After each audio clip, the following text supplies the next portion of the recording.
All brakes make noise, but how can you manage it for your customers? We'll explain next.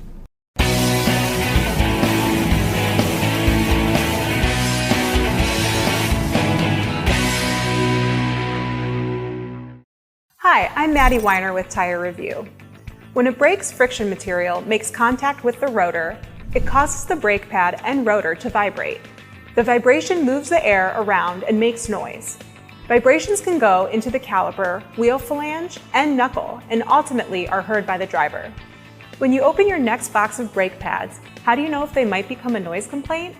The first clue is to look at the quality of paint, powder coat, or galvanized plate on the back of the pad.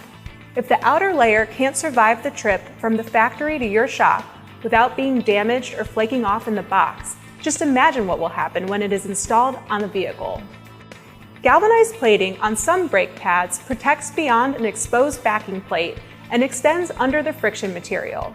In order to bond the friction material to a galvanized coating, mechanical attachment is required, which improves corrosion resistance and delamination.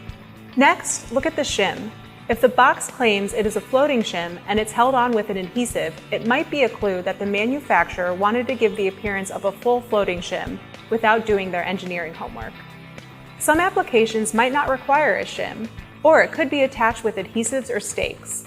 Look at the quality of the shim material. If it's just a painted piece of metal, chances are it won't do much to reduce noise.